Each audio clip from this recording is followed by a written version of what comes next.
In this literary analysis video, I'll be discussing characterization. Now, you've probably read a story before, and after a while, the words kind of blur into one another, and after you finish reading, you might forget the tiny details, the words, the phrases. But it's unlikely that you'll forget characters with whom you developed a connection. This is because of characterization. Characterization is effectively the construction of a character in a text. In other words, it's the ways the writer presents or reveals a character's personality. Now, there are two ways an author can characterize someone: direct and indirect characterization. With the former, the author tells the reader directly about the character. With the latter, indirect characterization, the author shows the reader about the character, and it's up to us to analyze and interpret their personality through this. Let's look at an example of direct. In A Christmas Carol by Charles Dickens, the narrator writes about Scrooge that he was a tight-fisted hand at the grindstone, a squeezing, wrenching, grasping, scraping, clutching, covetous old sinner. They directly tell us that Scrooge is really stingy with his money. With indirect characterization, we can look at To Kill a Mockingbird by Harper Lee. The narrator writes about her neighbour that if she was on the porch when the narrator passed, they would be raked by her wrathful gaze, subjected to ruthless interrogation regarding their behaviour, and given a melancholy prediction on what they would amount to when they grew up, which was always nothing. They show us, through the neighbour's actions, that the neighbour is kind of a mean woman. Now, here's a tool to help you with your analysis of indirect characterization. Always think steal.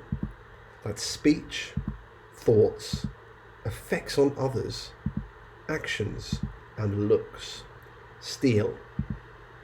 We'll look at an example. In Of Mice and Men by John Steinbeck, we focus on two characters, George and Lenny. They're migrant workers in California in search of a better life. Now, the novel is written and set in America in the 1930s. This is a time of the Great Depression. There's high unemployment, there's loss of wealth, and added to this, there's an environmental disaster known as the Dust Bowl, which destroyed farms and caused migrant farmers to travel across the country. As well as all of this, there's rampant inequality, and African Americans are subject to laws which separate them. Now, the novel explores themes of dreams, loneliness, friendship, weak and strong, and inequality. And the examples of indirect characterization following are about Lenny, one of the main characters. First of all, we can look at his speech. Specifically, ask yourself, what is the character saying and how are they saying it? Well, in this excerpt, Lenny looked sadly up at his friend George. They were so little, he said apologetically. I'd pet them and pretty soon they bit my finger, and I pinched their heads and then they was dead because they were so little.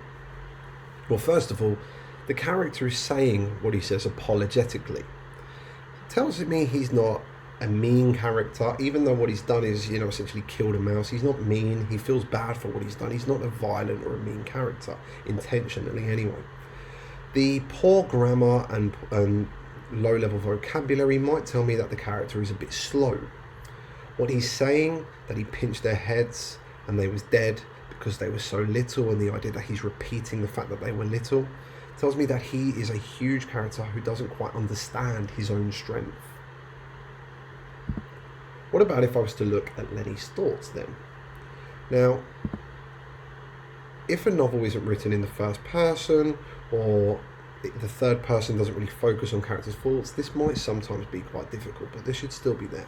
Now, in the example of Mice and Men, there is some indirect characterization with regards to thoughts. Specifically in this excerpt, when it says Lenny avoided the bait, he had sensed his advantage. This is how the character is feeling and what he's thinking. He knows he has an advantage with his friend as they argue.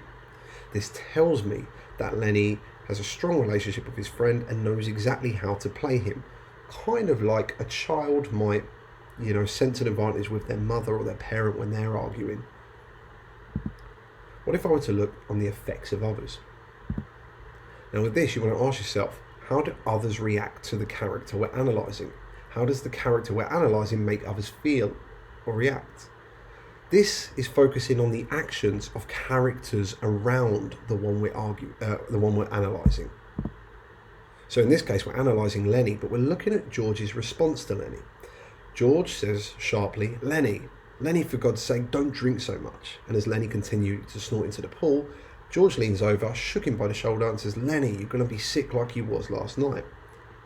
The fact that George is getting a bit angry at the fact that he's having to tell Lenny not to do these things, and that he's clearly told him before, tells us that Lenny is dependent on George, and again, possibly impulsive and very childlike. We can also look at the actions of a character. How does the character behave, and what does the character do in specific situations? So, again, Lenny dipped his whole head under.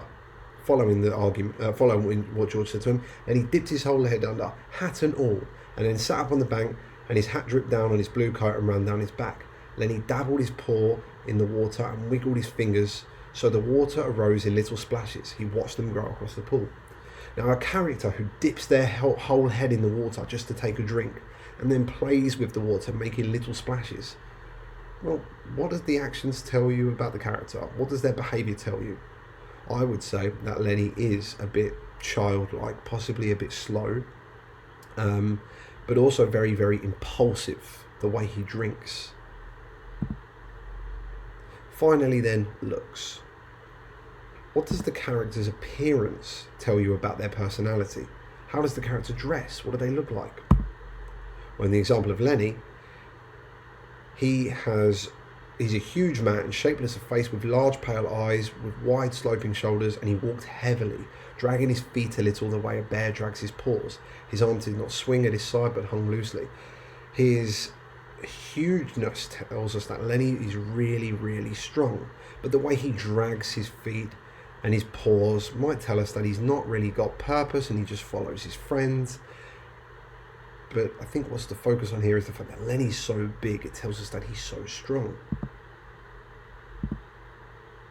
The next step then, when you're analysing a character, you take this analysis, and you think about how it relates to the text. Specifically, how does the character develop theme? Here's an example. Through the characterization of Lenny and the duality of his physical strength and mental limitation, Steinbeck is able to establish the theme of the weak and the strong early on in the novel. In chapter 1, Lenny is introduced to readers as he walks beside George, the way a bear drags his paws into the scene. Lenny impulsively drinks from a nearby pool, taking long gulps like a horse. This causes his companion George to immediately and sharply scold Lenny, as he is going to be sick like he was last night. By using animal imagery to compare Lenny to large animals such as bears and horses, it establishes Lenny's great physical strength. However, it also alludes to Lenny's impulsive and childlike qualities. Lenny is revealed to be physically strong but mentally weak. George's warning highlights this as well, and his tone towards Lenny is similar to that of a parent warning or scolding their child. As a result, Lenny is able to develop the theme of the weak and the strong by being physically strong but mentally weak and dependent on George. Thus, Steinbeck expertly characterises Lenny immediately and uses the duality of his animal-like strength and childlike mentality to develop the weak and the strong.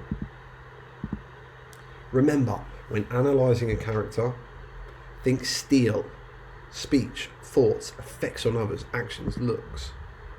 Consider how that relates to theme and how characters develop theme in a novel.